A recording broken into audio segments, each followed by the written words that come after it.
Meda wase sɛ wasan gye mmerɛ na wosan hwɛ Kwabena Mensah me tutorials na abere ne abere biara mede brɛ mo. Me say ɛdan wei deɛ saa school block wei deɛ yɛbɛ design no complete. Yɛbɛyɛ sɛdeɛ me ne wo hyɛ aseɛ no yɛde bɛyɛ akɔsi awieɛ na wate no baabi ase. Nti ɛnnɛ meka sɛ yɛbɛyɛ adeɛ bi afa deflection check. Ɛnyɛ deflection check. Deflection check. Nti meɛnsɛ mmerɛ no moma yɛnkɔ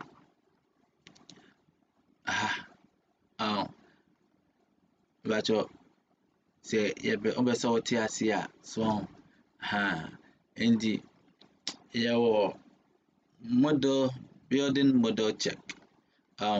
Nti yɛnklike building model check no so.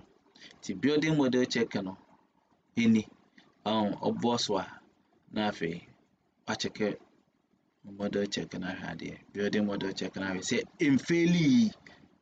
Ɔn sɛ yɛhwɛ ebia no wa faili. So ebia mfeeli.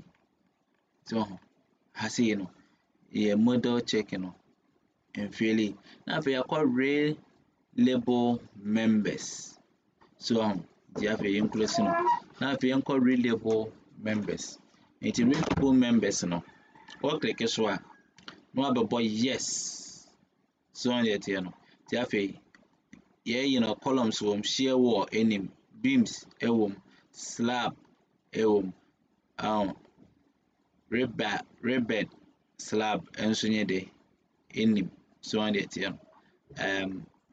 Na baby adan deɛ left to right ɛyɛ okay ma me. Horizontal nso left to right ɛyɛ okay ma me. Columns and slab no left to right ɛyɛ okay ma me. Horizontal members left to right ɛyɛ okay ma me. Vertical members left to right ɛyɛ okay ma me. So nti vertical members no nti left to right na nti yɛnkɔ next one. Abɔ so okay. So afei wate ase. Nti afei hwɛ adeɛ bio.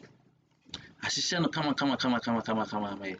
Nti hwɛ C1, C2, C3, C4, C5, 4C5, 4C6 saa ne bɛhyehyɛ. Hwɛ beam ne nso. 4B1 saa 4 na egu anom no mekyerɛ mo aseɛ. Ana mekyerɛ mo aseɛ koraa nyɛ adeɛ because of say ɛyɛ story 4 nti na ɛde 4 edi kan. Sɛ ɛyɛ story 1 a ɛde 1 ebedi kan. Nti wode yɛnkɔ story 1. Where story 0.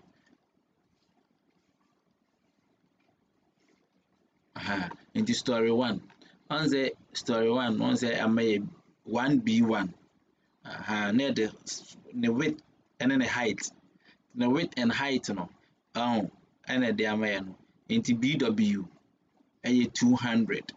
Ana H ɛyɛ 450. So material no yɛn choose material. Nti wohwɛ wei na beam ne length ɛyɛ sɛ saa beam wei so de to so a yɛde to so a yɛnhwɛ beam na yi no yɛnhyɛ ase nkan firi mbra. Nti beam no the length ɛyɛ 6,000. So BW which is the width no breadth width no ɛyɛ 200. And the height and material no you choose type of material by no default no C20 to C25 and ebe so and the shear area na ɛyɛ ɛwɔ mu nyinaa nso de ama 0.008 nti yɛwɔ normal rebrɛ hɔ a wohwɛ we say na wote wohu de ɛwɔ yɛ na ɛboa nso ma wohu type of ɛyɛ a wodi ho dwuma. Nti yɛnsɛ mmerɛ no yɛnkɔ yɛ anim. Nti next one so be move members to axis. Nti members bi wɔ hɔ a any axis no so a ebe move no on the tail no na no so okay apply all story any current all story no abo yes.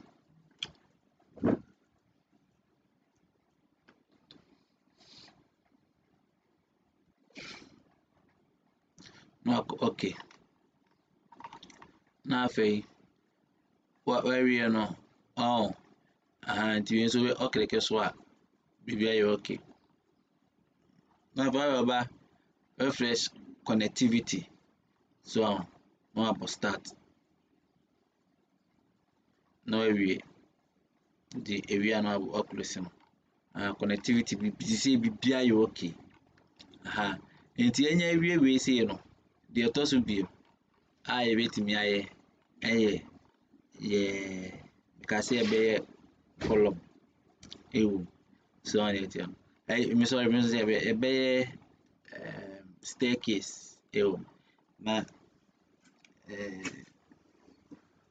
yɛforo bɔma na yɛbɛyɛ no staircase yɛforo bɔma na yɛbɛyɛ no ɛde kɔ soro no ɛnyɛ atwedeɛ ti foro bɔma a yɛbɛyɛ no ɛno na sɛ foro pono foro bɔma na foro pono a yɛbɛyɛ ɛde ato mu no na sɛ foro kwan ti wobɛtumi ayi so foro bɔma foro pono ana foro kwan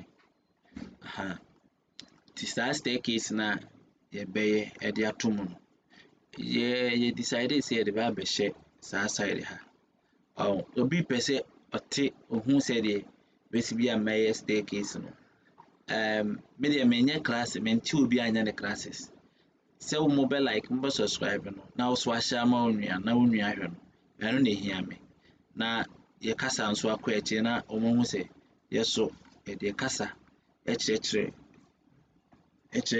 yɛ nua mo sɛ mo so bɛte engineering ase nti mɛdam ase deɛ na mpɛ sɛ me na mo yɛ for nnɛ no ani nti mɛdam ase ɛne mo mbra mo sɛ ma me nti next tutorials kwan yɛfa so yɛbɛkyɛke slime text so ti yɛfa so yɛbɛyɛ slab strip text no yɛbɛyɛ so ti yɛbɛyɛ strip text nti ne na yɛ next tutorials mɛdam ase sɛ ɔgye mmerɛ na ayɛ dɛ ɔhwɛ me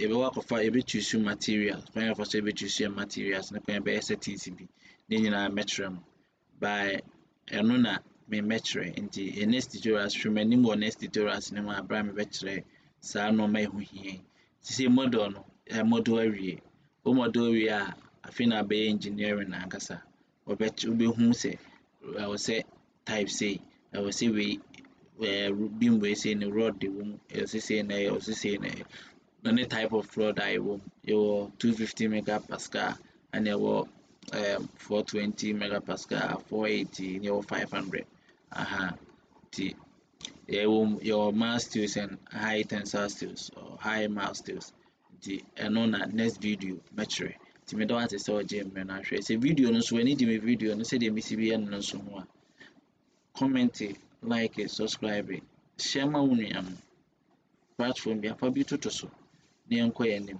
na ɔmo nso mmɛhwɛ bi na ɔmo nso nsua adeɛ ɛwɔ so mɛdam ase